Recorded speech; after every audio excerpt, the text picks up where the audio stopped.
just keep standing.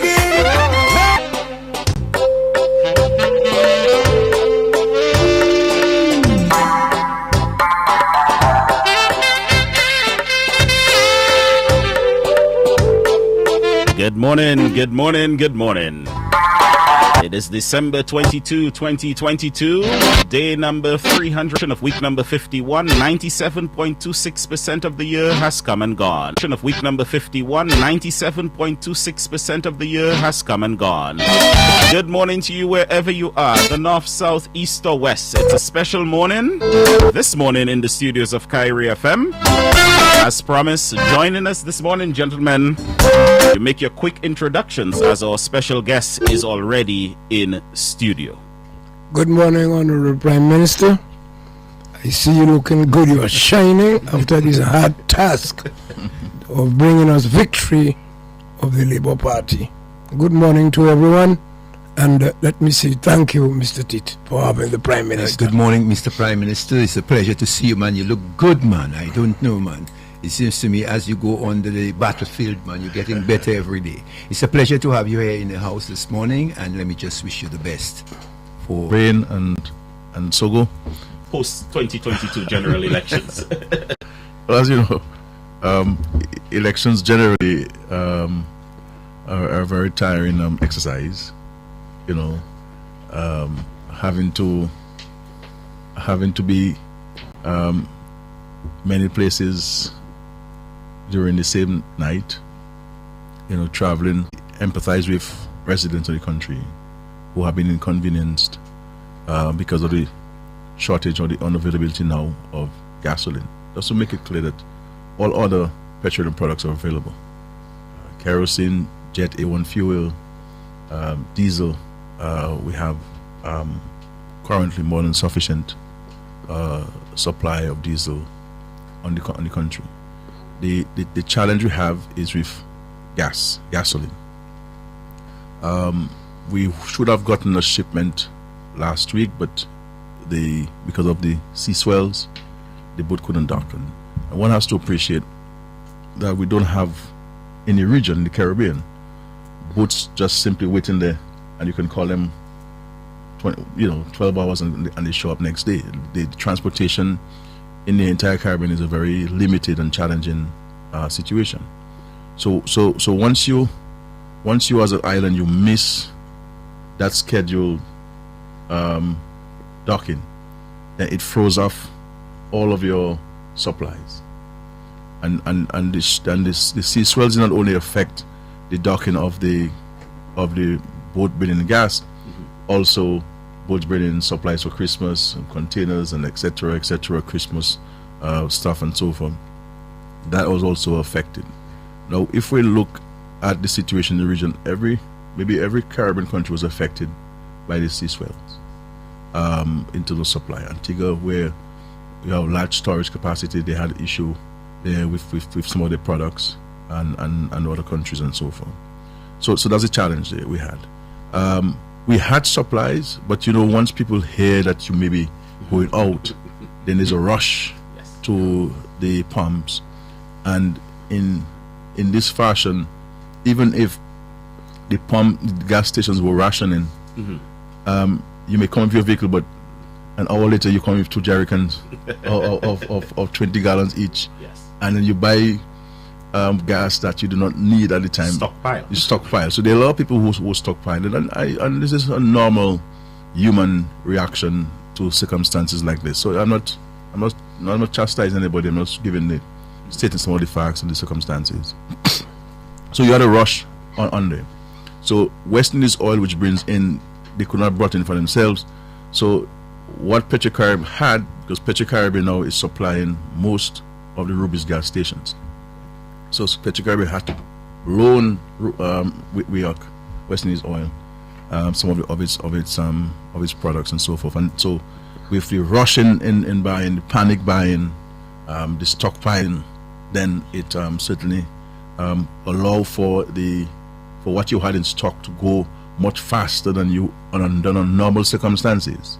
Under normal circumstances, if we all bought what we usually would have purchased, we would still have some left. Yes. Is what I'm saying. But that is the situation there. So that is the current situation. We expect the boat to come in either tonight or tomorrow morning, certainly tomorrow morning. They are in St. Kitts now. They had a challenge in St. Kitts as well in offloading. So the government spoke directly, not only to the agent there, but we spoke directly to the ship captain. That's to the extent to which we have been making efforts to get the product there. And the captain told us that he's waiting to offload to discharge in St. Kitts, and his next stop on his itinerary is Dominica. So we look forward to that and so on. But going forward now in the medium to longer term, and just to backtrack that a little bit, because sometimes we forget in this country, and I think history is always important. The account of history is always important to be reminded, to remind people of it. When we introduced Petrocaribbean Dominica, we decided to focus on two products: diesel and LPG. And one of the reasons why we did not get into gasoline, because we're mindful as a government, we're not interested in competing with the private sector. So we decided to leave gasoline exclusively to the private sector to bring in. And so even in the storage capacity at Petrocaribbean, we focus heavily on diesel and very little on gasoline. I believe the gasoline capacity at Petrocaribbean, I believe, might be about 5,000 barrels, where the diesel might be in excess of or they're about 30,000 barrels. So you can see the stuff. And we have also been storing in recent time for West Indies Oil, because they also have a capacity issue on site. What the government now has decided to do is that it's going to increase the capacity of Petrocaribbean. So we'll be constructing additional tanks for gasoline and to create a national reserve for the country. We are about, in the next few weeks after the holidays, we will enter into an agreement with a regional supplier of petroleum product or gasoline. On top of our arrangement with Petrocaribbean, I'll come to Petrocaribbean in a while, so that we can have a national reserve in the event of such eventuality, that we can supply the private sector if they have difficulties in bringing it. So it's not necessarily to compete with them, but to complement what they're doing. Now, we've received in the last couple of months about 3 shipments of products from Venezuela, because prior to that, because of the sanctions on Venezuela, Venezuela has not been able to transact with petroleum products to the extent that they did before the sanctions came into effect. And even with the ability now to supply petroleum products, they are hampered by transportation, because shipping companies are still not prepared to do business with Venezuela because of the fear that they will violate the sanctions on Venezuela and find themselves in problems. And I can tell you, the president of Venezuela has been exceptionally gratuitous to Dominica. And in the last 3 shipments we got, they've utilized a badge. Oh, wow. They've tagged the products there. So, but when they come, we buy more. We get more diesel from them because of our capacity, and then we get about 5,000 barrels of 4,000 to 5,000 barrels of gasoline, which we have been supplying the Rubis gas stations with, because West Indies Oil won't supply the Rubis gas station, so we're supplying them. And we expect to get a shipment from Venezuela soon on this, and of course with the increase of capacity, so we can get any quantity we want from Venezuela. Okay, any quantity we want from Venezuela once we have the storage capacity. So I really want to. It's already unfortunate that we have this occurrence, but I don't think it is fair for anyone to seriously and genuinely say the government is at fault for this situation. But that's how it is. But the same people who I hear and I see are saying it's government's fault are the same people who criticize the presence of Petrocaribbean. Yeah. the same people who criticize Petro-Caribbean should do it because you know compete in the private sector and so forth. But I believe in our strategic plan. I believe that the government must have at its disposal for its own national security and its own national economy to be in a position to have a national reserve, and it's something that we have never done in our lifetime as a country. And I think with all of the challenges you have with supply chain and all sorts of things, I think it's important. And of course, our own building our own resilience and etc. I think we need to have our own storage capacity. And so going forward in the medium term, I believe from January we'll start purchasing. And of course, you know, this is why I've always said to my American friends that, you know, this is why we don't support sanctions, because sanctions never have its intended objectives. You know, it affects everything, and we've been dramatically affected by the sanctions on Venezuela. And this is why we call on the United States to remove the sanctions on Venezuela and allow the people of Venezuela, first of all, to go about their daily lives. And of course, we here who are beneficiaries of the benevolence and the bilateral relations of Venezuela are affected. So had it not been for the sanctions, you know, we would have had sufficient supply ourselves here, because that wouldn't, the issue of transportation would not have been an issue. So I understand the anxieties of those who rely on gasoline. Those who rely on diesel vehicles, they have no problem. And of course, in a situation like that where people hear there's going to be a shortage, because when there was a rush on the gasoline stations, we had sufficient in storage. You know? Yes. The word went out that the boat cannot dock. You know, once the word went out that the boat cannot dock, then that's where people rush the tanks. You know, I know, which is normal. You know, that's normal reaction anywhere in the world. People stockpile and people buy them. Yes. So a guy who would normally buy $75 or $50 over gas, he bought 150. Fully stacked. You see, he bought 200, and he has a bunch of tanks at his house. Filled. You know, so this is normal reaction and so on. But I don't think it is fair. I mean, ultimately, you know, people know me. Even things I have no direct responsibility for. You know, I'm the leader of the country, and I usually find myself taking responsibilities for things even I shouldn't take responsibility for it. Because I don't run away from challenges. I don't run away from responsibilities. And we will do everything to ensure that this doesn't happen in the future. Certainly not in the medium-term future. And we're moving very speedily on this. And I give the people the assurance that in the medium term, we won't be experiencing that challenge. In all of this, you have been blamed for breeding the sea swells. I didn't know you to be so powerful, but you have even been blamed from breeding sea swells. Well, you know, I mean, you have the few among us who are silly, and you know, but you know, that's life. So gas by tomorrow. Yeah, certainly by tomorrow we'll have the gas there. We'll have enough to carry us through. And going forward, I think that situation will not reoccur. Any questions on the gasoline situation, gentlemen? No. All right, let's move on to the next topic. Prime Minister, last week you swore in a new cabinet. Many people do not realize that there was a reduction in the size of cabinet, down to 13 ministers. But how has your new cabinet been operating thus far?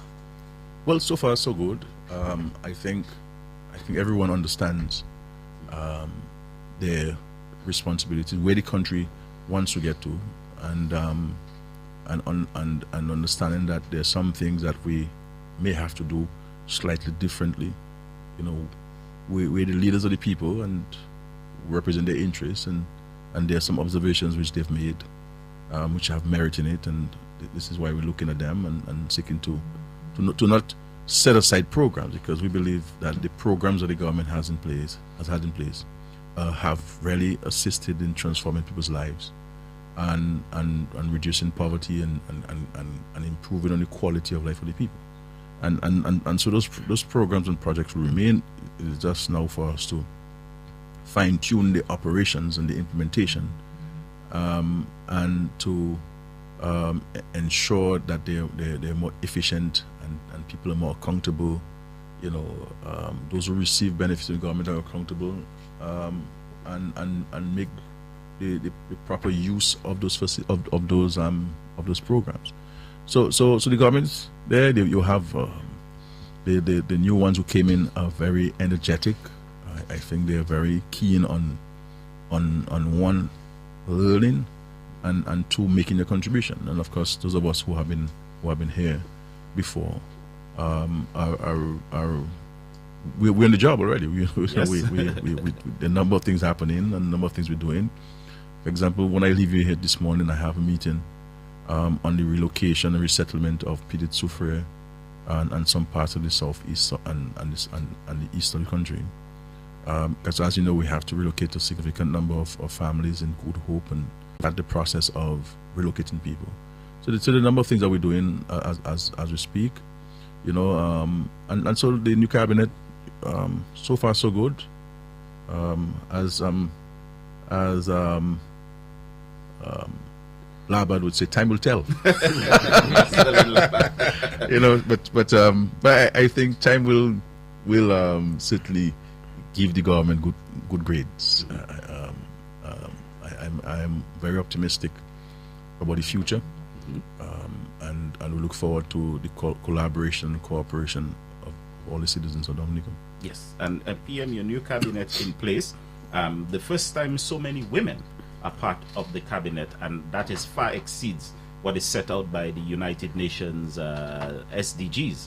How do you feel about that? Well, I mean, it's an important step forward for the Labour Party, because, and I think high commendation needs to be extended to the Labour Party. That this is the party that has engaged not only women to the extent that we have, but young people. Yes. Young people. I mean, across the region, across the Western Hemisphere. When you look at the entire Western Hemisphere, there's no other government that has more young people in place than this country, and there's no other government has more women in place than this country. Maybe Canada, I believe, might be close to us, or we're close to them outside of Canada. For women. Yes. Because I think Prime Minister Trudeau had indicated he wanted a 50-50 situation. We have a 48 52 situation. But and the reality is, this is not, we're not patronizing women. No. This is not so I'm not patronizing them. I believe that all of the ladies who are part of the government are quality people with capacity, people who have a history of service, no matter how young or old they are. They have a history of service, they have a history of engagement in the community, they have a history of contributing to the national development in many different spheres of our country. So these are not tokens. These are not tokens. These are serious women of capacity and leaders in their own right, and who will continue to make and who will make a tremendous contribution at the national level to advance many important aspects of our nation, economic and social development. So it's not just women, or young people. I don't recruit people based on gender or based on age.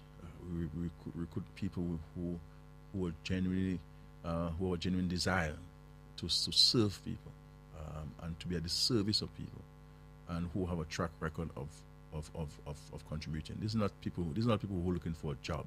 Mm-hmm. These are people who come in, who are making sacrifices to serve the nation and to serve the people of Dominic. And so I think when one is talking about we have plenty of women in the cabinet, yes. It must be contextualized. It must go beyond just the data.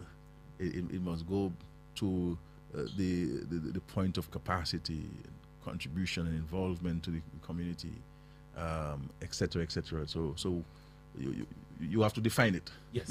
Likewise, the young people. Yes.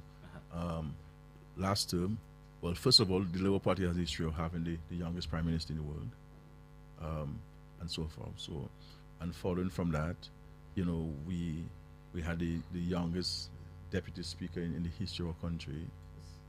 In our party, we've had the youngest general secretary in person of Castanet Laville in the party's history. Then we have the youngest member of parliament who came in at 23 years old. You see, and the question is, who out there would really go and select a 23-year-old to become a candidate in one of the most formidable constituencies in the country? Yes. And it speaks to the extent of the confidence which the leadership of the Labour Party has in young people. So we're not just talking to young people in a form of patronizing them. I genuinely believe that young people are not the leaders of tomorrow; they're the leaders of today. Because we don't know if tomorrow will come.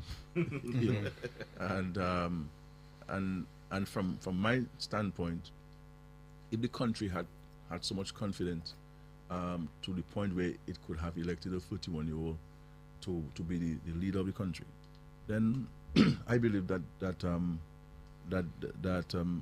I see no reason why a 23-year-old.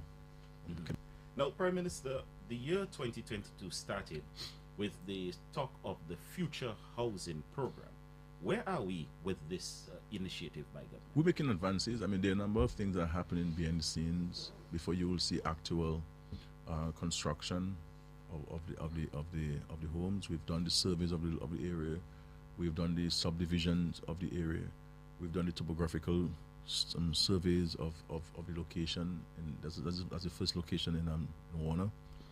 You've seen the land, the lot that has been cleared. You drive by, I believe, from time to time, and you see they've been cleared. Approved of the conceptual layout of the development. We're looking to build in the first instance between 30 to 45 homes there, with a number of facilities, and we'll also be looking to. It is really a component of a housing revolution, which will target young people and young professionals, people who have returned to our country to help in the economic and social development of Dominica, and who are having difficulties in building their own homes for one reason or the other. So we are taking away the burden of construction from them, and because that is a major headache when you're building your own home, and we'll be taking it from them, but also those homes will be highly subsidized, so that making it more accessible, making it easier for people to be able to contract a loan to own those homes, and they're very beautiful modern designs, and in keeping with the times that we're in, and so it will be a very wonderful facility, wonderful development, and we look for loans and pay the full amount to the government, and there'll be some who, because of the tightness of the take-home pay, may have a difficulty in contracting the loan to the extent that they needed to contract the loan. So what will happen in some cases, we may have something every month as agreed, until you can pay it off. So that we try to remove as far as possible. In terms of moving full villages to build more resilient homes. Why has this been the case for the Labour Party? Well, housing is not basic healthcare, which is at primary level, health center level, basic infrastructure. This is why you had single lane bridges across Dominica. It's just to get you across the river. That's it. No sidewalks, nothing at all, no pedestrian crossing. So these are the four responsibilities of government. The government has been focusing on, and I said the Labour Party has been focusing on housing, because it is a fundamental element of our philosophy. Raising people up, taking them from where they are to a higher level. and for me, as the leader of the Labour Party, I also see it as and also a Christian responsibility, a biblical responsibility, that we have a duty and obligation to look after the less fortunate, to look after those who do not have the means. So it is not, for me, it is not really a political motivation. It's not really a political motivation. It is really more of a biblical Christian duty, and also a philosophical and ideological pursuit by myself as leader of the party. Because the reality is, and people have criticized me for giving homes out to people, and I understand why some of them criticize me for this. I don't take it personally either. But the reality is, we have to accept that there are many people across the country, across the world, who, if there is no government intervention, they will never be able to own a home. Yes. Never able to own a home. Let's look at, and even if you go to the young people, for example, the planning division, which I don't agree with them, but they've put an imposition on people who buy land in Warner, that you must have 10,000 or more square feet of land to build a home. Land in Warner goes for about $12 a square foot, outside of government land. That's $120,000 without government taxes, without survey fees, okay, without banking fees and all these banking fees that they charge you. So you're looking at $150,000 by the time you pay for the expenses. So if the government doesn't come forward and facilitate some of the small areas to help people like this, what somebody has and what somebody get, thank God for that. But the country is not. We're not going to build the country if we're envious of people getting the benefit, or people's lives are being improved, or people are making money. Somebody else, and so it's something that we have to address as a nation. This everything has to be belong to envy and jealousy and so forth. But so the housing revolution really is and this is why no government before has done housing to the extent that we've done it. It has to be it has to be intrinsic motivation to do it, and we will not rest, because there's still so many people who need a better shelter, and I believe fundamentally too that the route or the path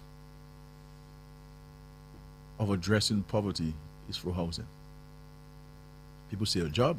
I don't agree with that, because if the housing dramatically improves your quality of life, it balances your psychological and mental state, and I see it in people. I know people in Dominica who benefited from us. I know the circumstances where they live, and they get a home, and you can see dramatic change. When an 82-year-old has to get up at 2 o'clock in the morning because it's raining, and she has to move the bucket and to shift her bed or to go somewhere else and sleep, and you won't get a decent sleep. If children do not have electricity, a proper home to study and to get a shower and sanitation, the child may have some challenges in learning, because the child didn't get the required sleep that he or she needs to step in class. So there's so many benefits, health, improvement of health and averting health issues. So there's so many attendant benefits to housing that sometimes we just look at the house, at the building, the structure. But I think people have to spend time studying the positive implications of giving somebody a home or selling somebody a home, or we ourselves who God has blessed and can go to the bank and get a loan, who can build our own homes. You understand? And we joy even more, even greater joy that others get when they're given a key. Well, let me so it will certainly continue. You will see a dramatic. What we're doing now are from local contractors. And all of the contractors are Dominican-born contractors. All. Every one of them. You know, and sometimes we overlook those things. You know, all of them are being built by local Dominicans. Yes. Sorry, Brent. Established a committee of the residents. Yes. Who assisted in the process of the resettlement. So that'll be done. So immediately in the new year, I will personally because that project I am personally overseeing that project from the office of the Prime Minister. Because it goes beyond housing and other ministries. I intend to meet with the residents there to share them the locations, and we'll go and visit physically as I did with Peter Savan.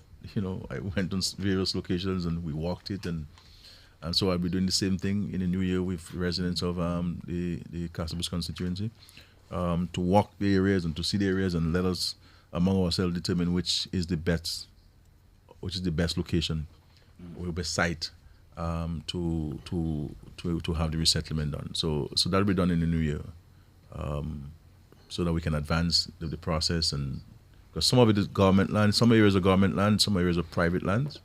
So we'll have to go through acquisition if it's private lands. Eventually, the site we select, and so we can do the surveys and do the subdivisions, etc., etc., etc. But we'll try to move very fast on this.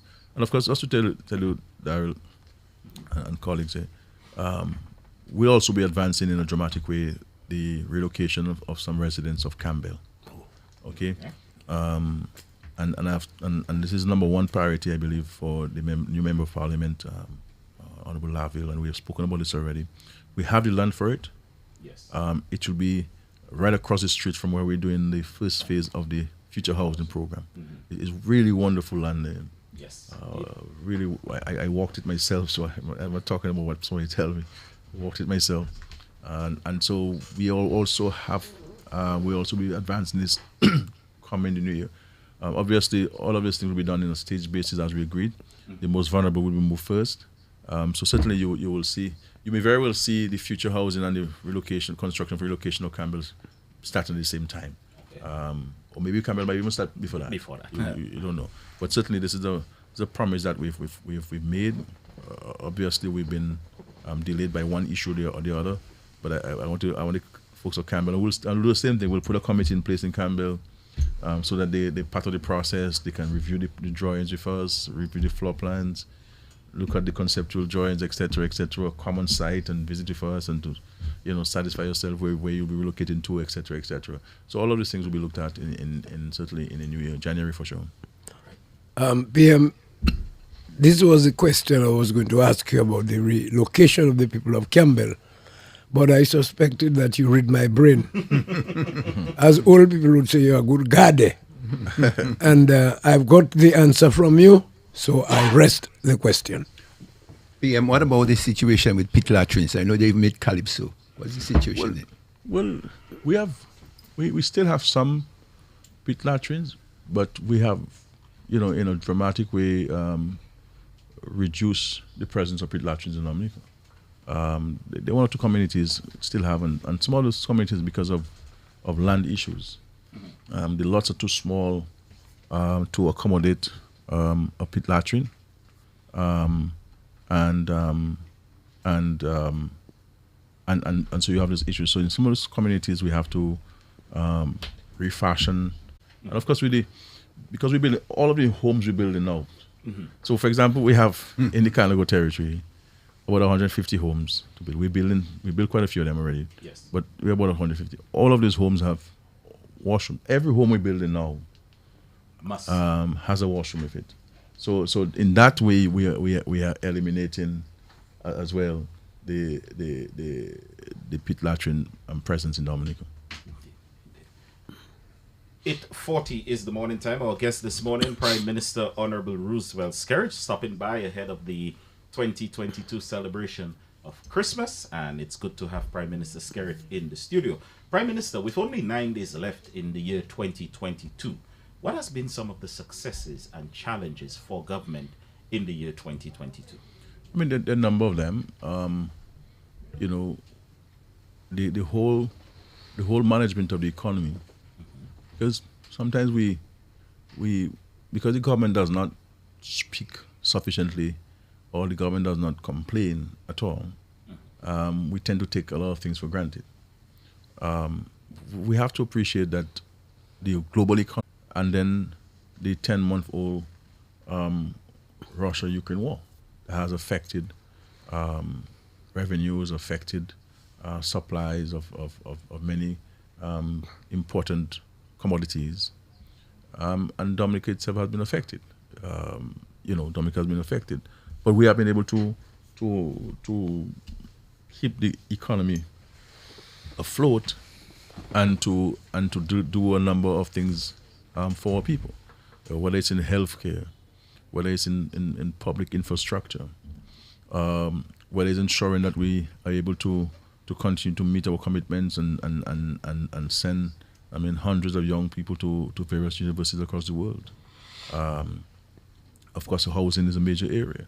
The digital economy, we've made tremendous progress in the digital economy, with so many young people having gotten lucrative paying jobs, online paying jobs, 271 thereabout, people who are making an average $800 a week, we have been able to facilitate the setting up of a new location of Clare Harbour in Portsmouth, where the government spent close to $3 million to retrofit a building on the campus in Portsmouth, where Clare Harbour now has employed about 300 people, and they could do more once we can get more people who are,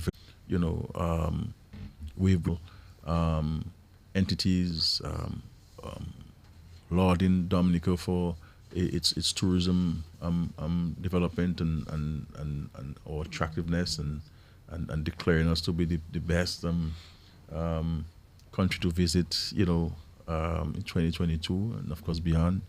So the number of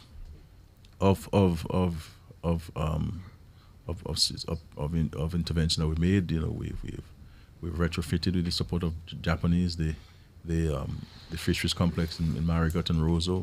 It has a number of resilient aspects installed there. We have started the construction of the agricultural center funded by the Chinese government at 1 mile in Portsmouth, that will allow for more research and development for agriculture, tissue culture, advancement to agriculture, which is so important to fight pest and disease. So there are a number of benefits in education, with improvements to the school plans and the start of keeping the economy buoyant is also a major achievement in itself, because that is important. The fiscal management of the country is crucial, especially for small. Simultaneously. Yeah, this is an unspoken area of investment. We just say Dominica China Friendship Hospital. We just say Margaret Hospital. Yes. We just say health centers, 12 health centers. That's all we say, and I think the government needs to go into more detail, and to inform and educate the Dominican public on the services that we offer. And I made the point about the oncology department. We have a very advanced oncology department at the Dominica China Friendship Hospital, and I really want to commend the Chinese government and to thank them profusely for this facility. When we said we were going to build a new hospital, there are some among us in this country who said, "Well, Scary didn't understand what the Chinese say. It's ready, refurbishment. Yes, They're going to change it. Sheets are galvanized. A few broken tiles, they'll replace them, and they'll do a little repainting where necessary, and that was it. But we see what we have now.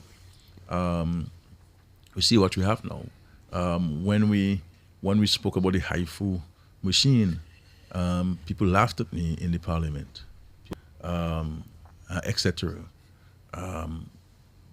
But I believe the hospital authority and Ministry of Health need to let the people know how many Dominicans have used that facility.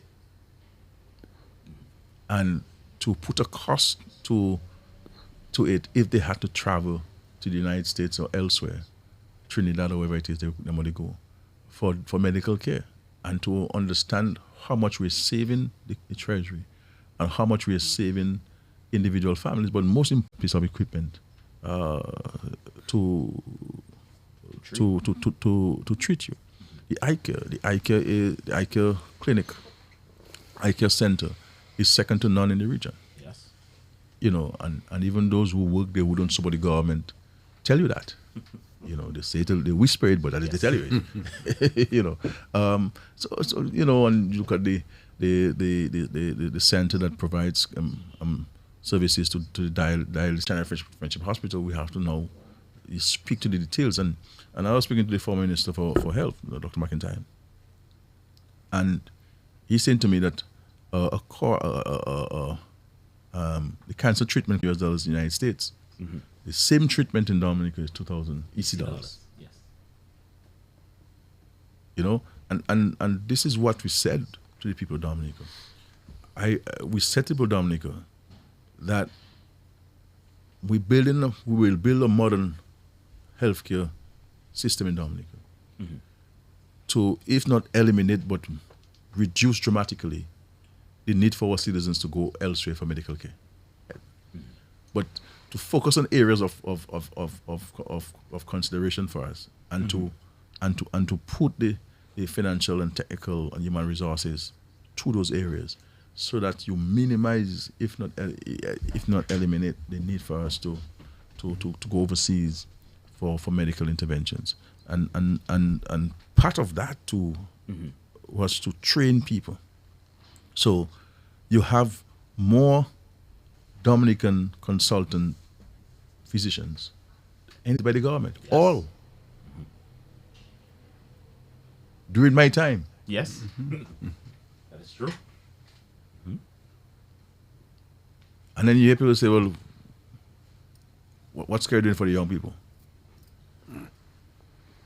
Cardiologist. The cardiologist, and you have a cardiological department now where even pacemakers. Pacemakers, yeah. Pacemakers have been placed in people, you know, so that's Right here advancement. in Dominica. Right here in That's Dominica. advancement. Not only that, PM, in terms of the intensive care unit. That's okay, yeah. Yeah, because before that was very limited here in Dominica.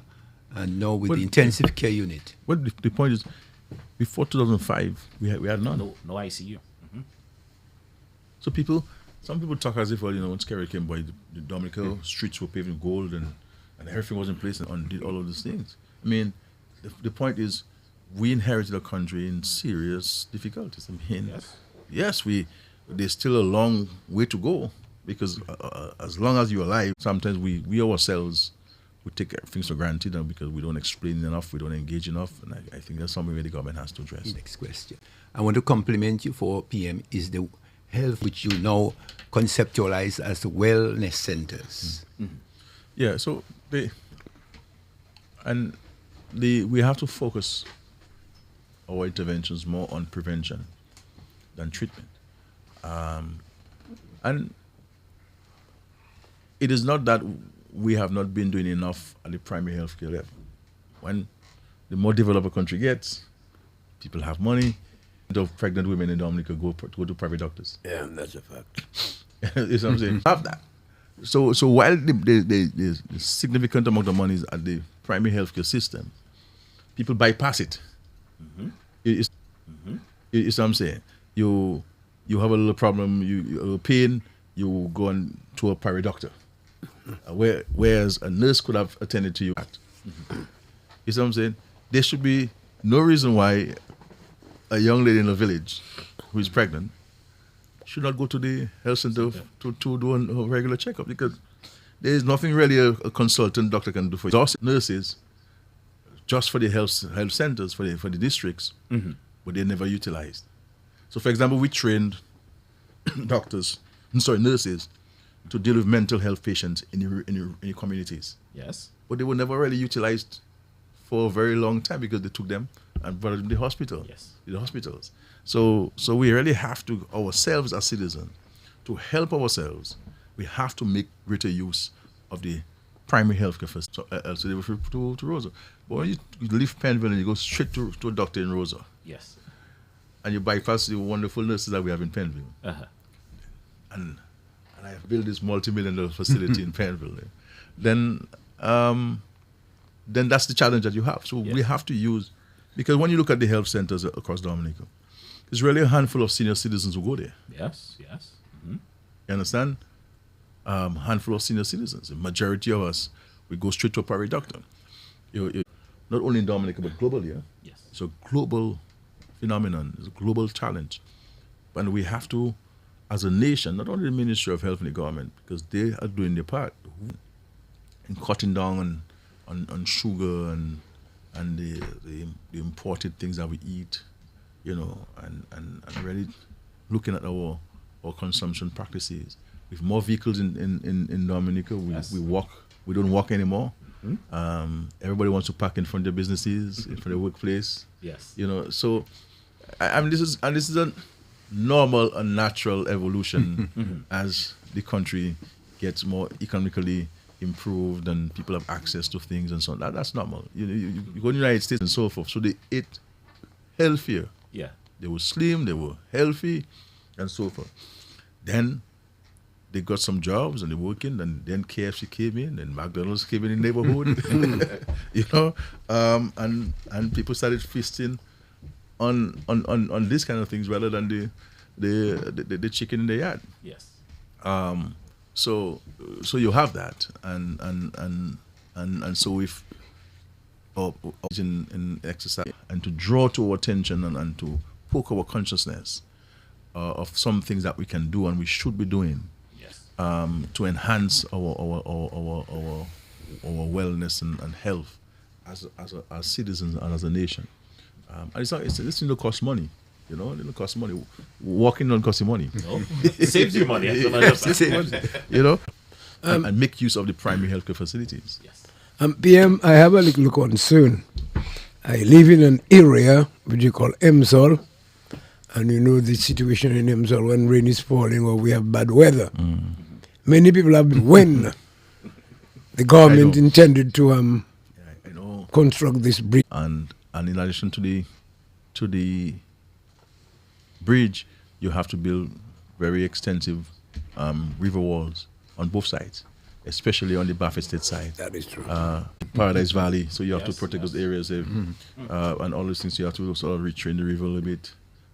So it is high engineering. As a matter of fact, we got a Dominican who is based in the United States to design that bridge for us, and he did an exceptional 23. We can see some startup on it, on that bridge. Okay, I don't want to tell you February or March or something, but certainly I gave the folks an assurance that we'll get a part of it. Is very anxious about that. She makes representation. Absolutely, this one entry exit into Emsal, and that area in itself is highly compromised. Yes. Highly compromised, and so there's strong justification for this new bridge there. Yes. Indeed. And speaking of bridges, you also have to build a major bridge at Rosalie. Yeah, you have Rosalie, you have Sari River. Yes. It is part of the road project that we intend to get funding from the Kuwaitis, but we're trying to see if they could advance the funds for that bridge in particular. Yes. Because that is now we're crossing the river, Yes, so there's no you're crossing. in the river bed. There's no crossing over the river. We're crossing in the river. Yes. And so whenever it rains, then to cross the river is impossible. So we're seeking to advance that component of it, and we're in discussions with them. The tender for that bridge, while we wait for the bigger project from 23 is 9 days away. redefining our priority. One of which is in redefining our priority. One of which is in education, and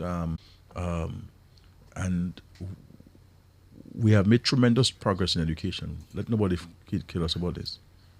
In terms of access, in terms of the means of taking advantage of the access to education, we made tremendous progress in this. But there are some things I believe that we need to revisit at primary school level. And students' engagement in the community, so there are a lot of things that we need to about the environment, engaging students on those things to have a broader perspective of life and also their own personal responsibility. Because everybody in the country is talking about their rights and what they're entitled to, but nobody's talking about their responsibility. But there's still gaps, and we provide funding to many of the early childhood institutions on a term basis to allow for access to education by many children, strata of the society. And so we have to target those communities and target those parents and target those children to ensure that the children who come from the lower economic and social strata of our society, income strata of society, solid foundation for the. But at the drafting and the development of a 15-year national strategic plan for Dominican economic and social development. And just yesterday I had a meeting on this. As I indicated when the cabinet got sworn in, that we were discussing with 3 international firms who will assist with the drafting of this strategic plan. We have narrowed it to one firm. It's an international firm. In the new year, I will give more details on this once we finalize the discussions and negotiations with that firm. And we have already received commitment from a benefactor to cover the cost. We're receiving some technical assistance from the Commonwealth Secretariat, who will also be assisting in that effort. And I've also had discussions, and I'm meeting with the head of the UNDP in Dominica on the 6th of January. But I've already indicated to them that we'll need them on board to assist with that. And I had a discussion with the governor of the central bank earlier this week, and indicated to them that we will be leaning on the resources at the central bank. And I'll be also, and so that there's complete participation in this. The other thing that I'm going to be looking at, and I've already started the process, is to take action in Dominica of various kinds, and I think that we have to address this, and so we've already started putting based on the World Bank ranking, and sometime last year I engaged the World Bank and they identify areas of action that we can take. So we put in a template together, and I intend to have consultations with the private sector entities, so we can get their feedback on and at the timelines we are going to take them. That we, in fact, as a government, doing that. So there's a shared responsibility there. My hope and prayer, because sometimes people criticize, people want things to change and improve, but these very same people sometimes too busy to be part of the process of making those changes. Yes. And so I'm hoping that we can break that chain and get people not only to talk, but to walk the walk. Walk the talk. Well, let me just ask you. So this is where so the number of things that we're working on in 2023 that we believe with service and the function of the country, we believe can certainly be set aside, and there can be more positive attributes and positive reactions than the national reset. Oh yeah, I spoke about this at the swearing ceremony. And you will see a paradigm shift in that. CXC exams. That there is a natural movement towards the academics. You see what I'm saying? And I'm not criticizing anybody because I'm the head of the country, so I am not treated in that manner. If I'm speaking this way, I'm not criticizing anybody. I take responsibility for any failures and all failures of the government. Yes. Success, others can take praise for it, but I will take all the failures and the shortcomings of the government. Because we're making so much investments in agriculture, in tourism, in services, construction of international airport, and we need the skills. I have great difficulty with electricians and plumbers and tile people who are doing training. And how do we get them to this thing? And this thing I can tell people, a lot of money like this. Yes. A lot of money like this. A palm, a foxtail palm, it's $50. $50, and people buying them. I mean, though most people, when they buy them, they dye them because they're bigger. They figure where they see it beautiful, they'll put it in a pot at their house. don't water it and don't fertilize it, and it will just grow beautifully.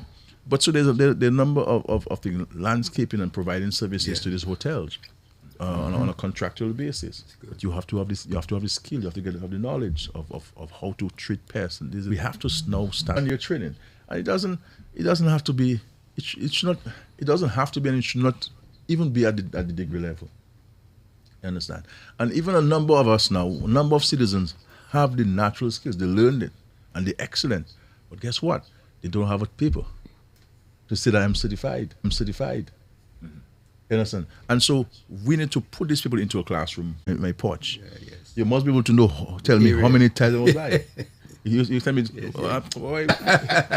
I buy 20 boxes of tiles. When I only two. Calculation is important. Calculation is important. Yes. And how do we get these folks to do calculations? Yes. And so we use your practical experience as a given.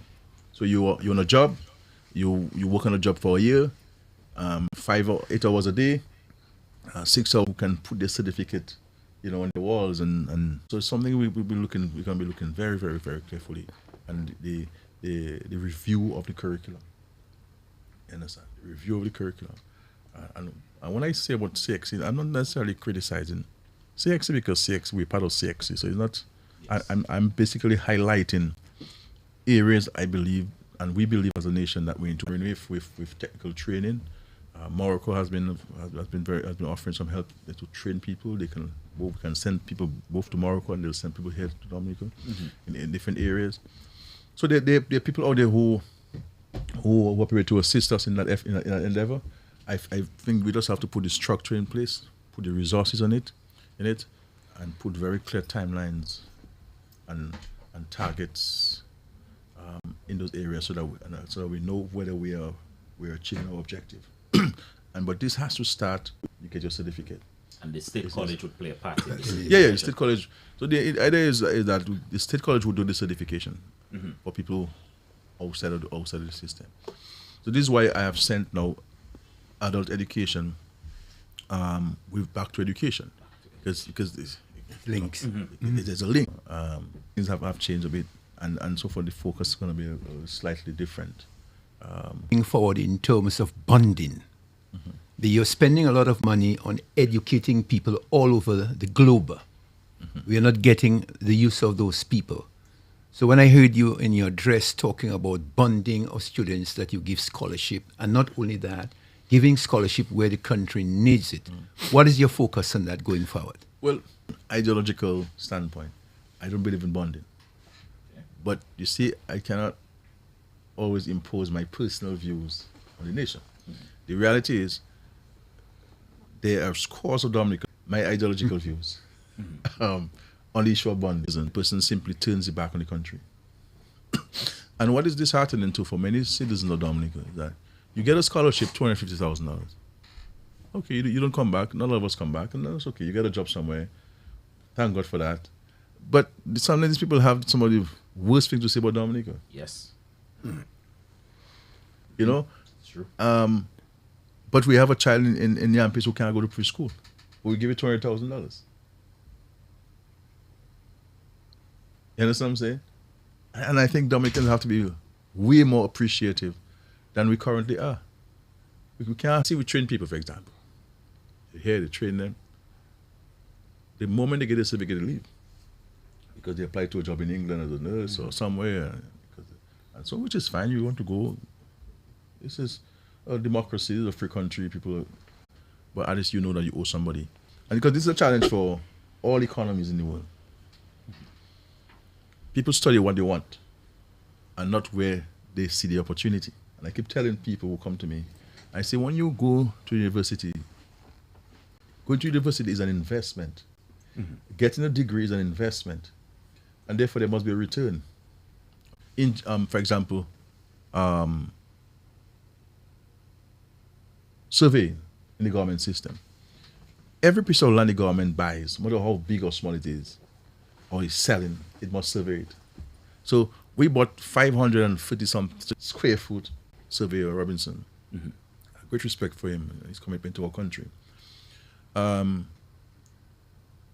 you see what I'm saying? And you see them working on a Sunday and a Saturday because of their commitment to the country. These guys are hardworking people. We're looking at where the gaps in the country, what the country needs, and let us use the resources to give the saying that monies that we spent on human resource development wasted money. No, the people have $1 each.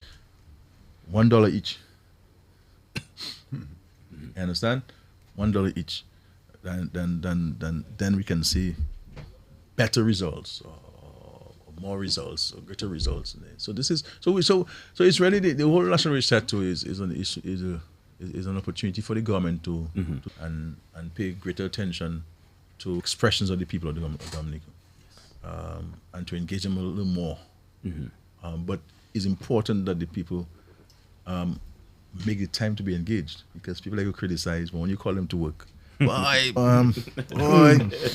can't serve on that board, I can't serve on a committee. I mean, brother, but if you see a problem and you know the problem, you must to also articulate a solution to the problem. To solve problems. I think it's in Murphy 27, that's where my salary and where I am is 19,000 boss man. Yeah, you know what I mean? So I know, fellas running. And then everybody wants to Help many Dominicans, with small loans in the aid bank. And some people refuse to pay. And when they call them to pay, they think that is government money. Nobody can.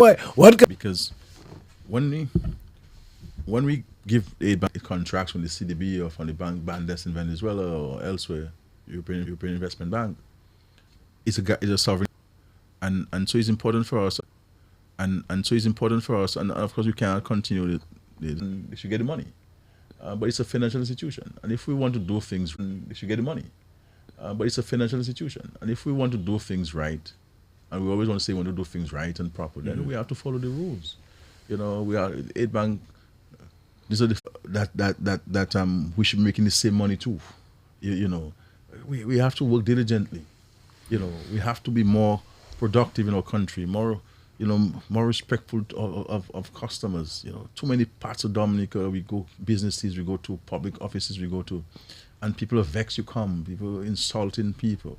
All of this we have to change, because if we do not change those things, then we will not get to where we want to get to as a country.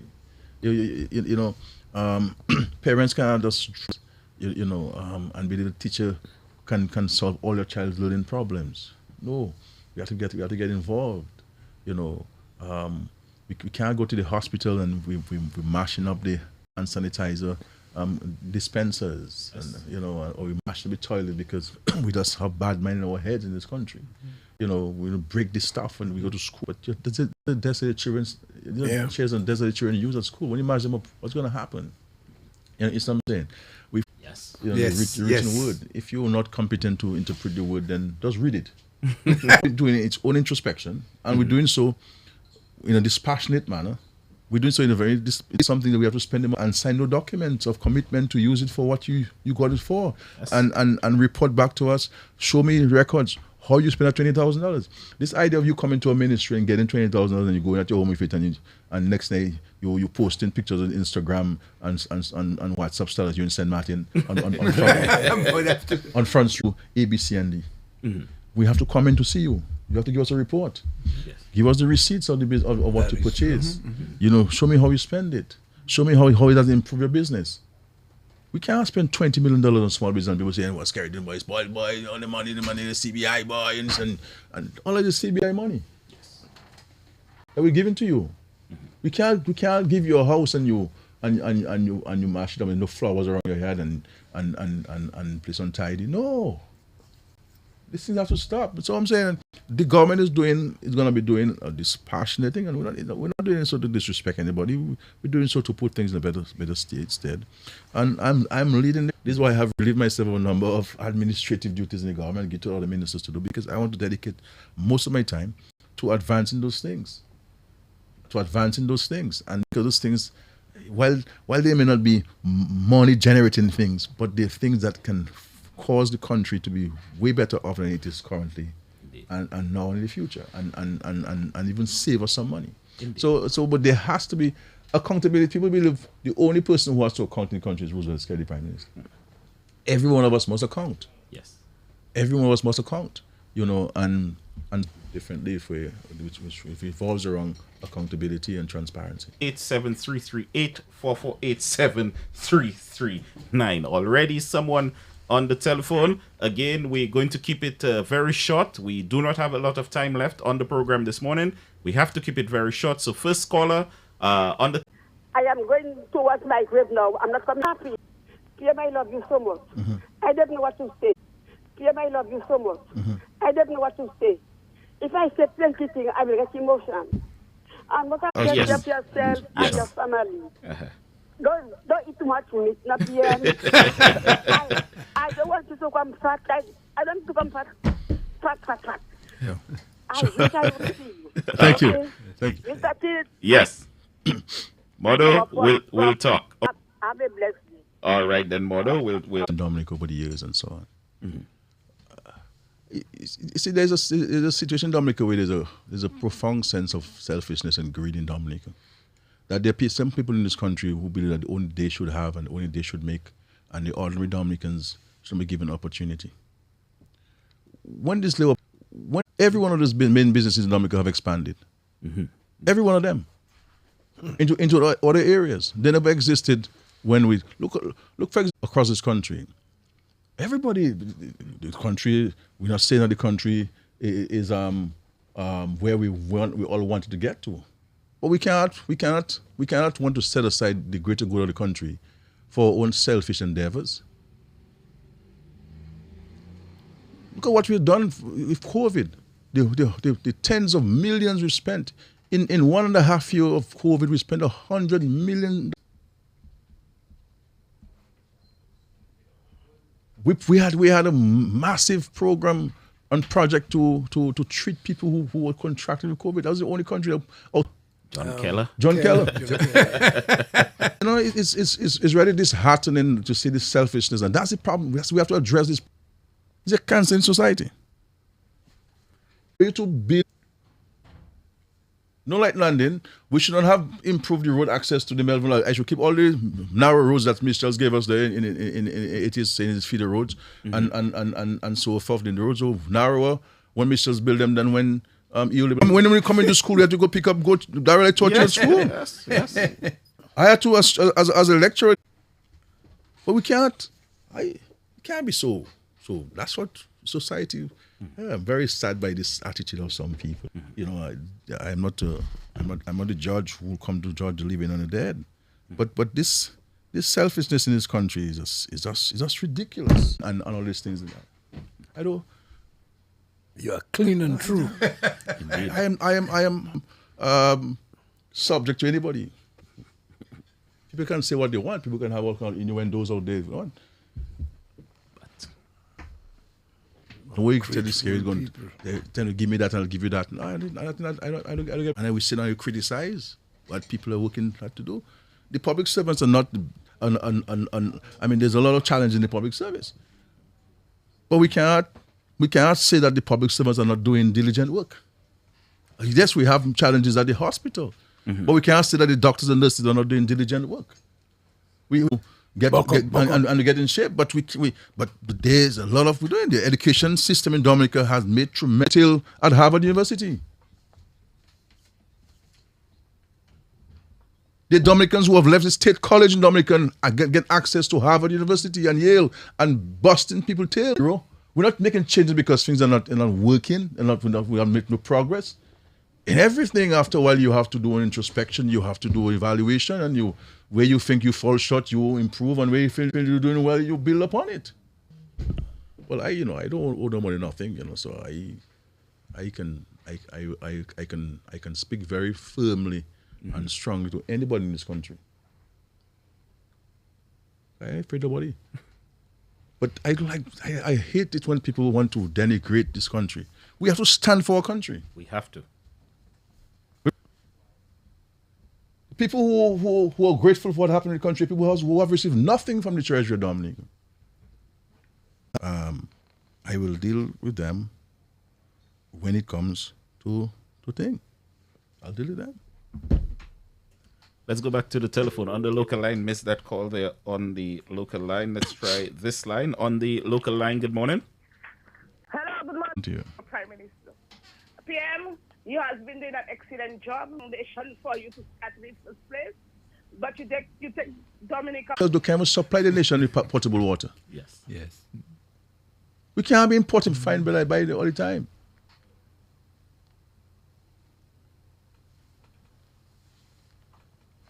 So, if people ready to talk, Yes. Good morning, Fireman, 30 seconds. Go ahead. Good morning to Rivernick and the world. Good morning to Mr. Tit and Mr. Brain and Mr. Sogo. And good morning to the Honorable Prime Minister, Roosevelt Skerrit. Fireman say he's a world boss. Let me tell you something, world boss. You know why he's so happy and great? He has become a minute 6th young champion, resign a political team that talking plenty, put them on pension, right now to a new opposition party. I love that. World boss is a great person. World boss, you know what? You know the difference you have, world boss, about humanity? Country belongs to us. And you said, I myself, I tell you, world boss, you love River more than me now. You try to discriminate my country. You discriminate me also. And anyone trying to discriminate you as the boss man then, you discriminate me also because why you is the one that bringing the food inside. And I always know we have a great country. Now it's our should make up the mind to have a good education, well grounded, well firm, so we could build our country. And if I know there are people to call, I know the time short, but I will say so many things. But anyhow, as I say again, this country is our country to build. This country can't build itself. It's not what the country can do for you, is what you can do for your country. You whole boss can't do it by yourself. So I always say again, Caribbean. I tell you, you resign, you put a political party that talking plenty and pension. And that's what people are talking about work. You organize work in 2 days, and that is history. You know what I'm saying? So he's a great man. We love you. The whole Labour family love you. Whole boss. Health, wellness centers, etc. But I think at the community level, there are people who are hurting, meaning that all they need a can of paint. All they need is to fill their little one-bedroom house. All they need is a face board. You know, these little things. people's purchasing power has increased. And you don't have money to waste to expand. You expand because there's the opportunity. There's opportunity. And there is money. That's your issue, my brother. Yes. That's your issue. And I will deal with these people. I know where you're coming from, you know. I don't want to get into these things at this time. Yes. You know, and but in the new year we can do those issues. On the local line, good morning. Want to the job as you have the Dominica family to the job. I congratulate you for making sure we retire another party again, and let's keep doing what we have to do. Thank you very much. On the local line, good morning. Good morning to you, my brother, and Merry Christmas to you, my boy. Good morning. Morning. Good morning. PM, good morning to you, and Merry Christmas to you and your family. Thank you. Same to you. Thank you. Brain, Good morning. thank you, PM. The vision starting to unfold in Roosevelt Central from yesterday. We see that. The fight for the people, with the people, by the people, and for the kids, the children, the mothers, the elderly. My parents is working, and 5 more years, ever represented in Roosevelt Central for decades. Thank you, Melo. Thank you, and we love you. And we're looking forward to working with you for the next 5 years. Thank you, PM, and God love you. Thank you. All right. Thank you. Thank you, my friend. Let's take this final caller. Final caller. On the local line, good morning. At long last. Good of you, and have a good season, a blessed Christmas and a happy New Year. And of course a special morning as well to my friend Sogo. Thank you. And all the others. Daryl, you and Bryn. Have a good morning. All Merry right. Christmas. You too, PM, you lovely have- to see Thank you. Lovely to see you. Thank you. All right, then you. Thank you. PM, I know you have to run. You're Have to busy. run, You have yeah. a meeting. But we want to invite you back on January 19th. You guys invite me, I come. You know, Yes. I invited myself this time. So. So January 19th, guys, we put it in the calendar. And PM, your But thank final you. words. But thank you very much. Final words. Thank you very much, host. I want to all of us in that and let us build the dynamic Dominica that we envision for ourselves as a people and the rest of the week. Thank you. Thank you very much, Thank you Prime very Minister. much. Thank you, Thank you PM. for joining us here this morning, gentlemen. We have to run. It's already 10 o'clock. And we'll see you guys after. Yes.